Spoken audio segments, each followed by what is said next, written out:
عذاب کی تاریخ یعنی سائن آف موت اسلامی فلسفہ کے اعتبار سے پنشمنٹ اور ٹارمنٹ مراد ہے سزا یا جزا یا اللہ اور مسیح صلی اللہ علیہ وسلم کی نافرمانی کے نتیجے میں یعنی رزلٹ میں کے طور پہ ہر انسان مسلمان کو دیا جاتا ہے اور ہر انسان پہ یہ زندگی میں چل رہے ہیں۔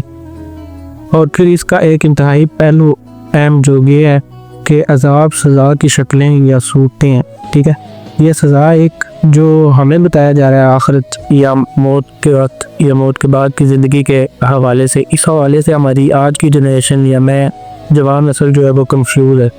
کہ عذاب یا سزا جو ہے وہ ہمیں مرنے تک کے لیے ہمارے پاس مہلت ہے، اس لیے ہم غافل بھی ہیں اور شیطان نے ہمیں یہ دلیل اور سوچ بھی دے دی ہے کہ ابھی کی زندگی تو ہے ہمارے پاس، تو ابھی کی زندگی ہم آسانی سے یا افسردگی سے گزاریں اور بعد کی بار میں دیکھیں گے۔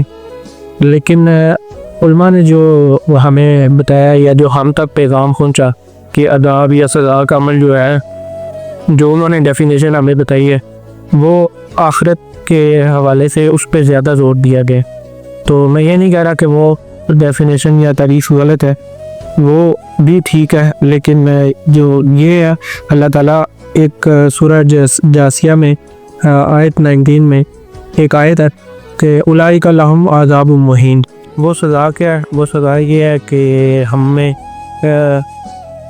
ڈپریشن، انگزائٹی، پریشانی، ہمارے گریدی گگڑے سزا یہ بھی ہے، پھر حسد، بغض ایک دوسرے سے، اور ہماری زندگیوں میں پریشانیاں،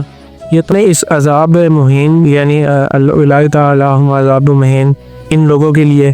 ذلت کا عذاب ہے۔ اس صورت کو آپ غور سے جا کے اس کا ترجمہ پڑھیے گا، اللہ تعالیٰ ان لوگوں کے بارے میں کہہ رہے ہیں جن کو یہ آیات میری آیات یعنی میرا احکام ان تک پہنچا اور انہوں نے اس کا مذاق اڑایا۔ مذاق اڑانے سے مراد یہاں پہ یہ ہے کہ ہم نے سن لی اور مان لی اور اس پہ عمل نہیں کیا۔ ہماری زندگیوں میں پریشانیاں شامل ہیں تو پھر ہم عذاب الہی میں، اور اگر ایسی چیز نہیں ہے، ہم پہ رحم ہے، تو پھر ہم اپنی زندگیوں کا جائزہ لیں گے اور سیکنڈ ہوئے ہمیں پتہ چل جائے گا کہ ہم کس کیٹیگری میں ہیں، ہم اللہ کے عذاب کی کیٹیگری میں ہیں یا اللہ کے رحم کی کیٹیگری میں ہیں۔ اگر تو ہم نے اللہ کی بات کا مذاق نہیں اڑایا تو پھر ہماری زندگیوں میں وہ عذاب نہیں ہے، عذاب مہین نہیں ہے۔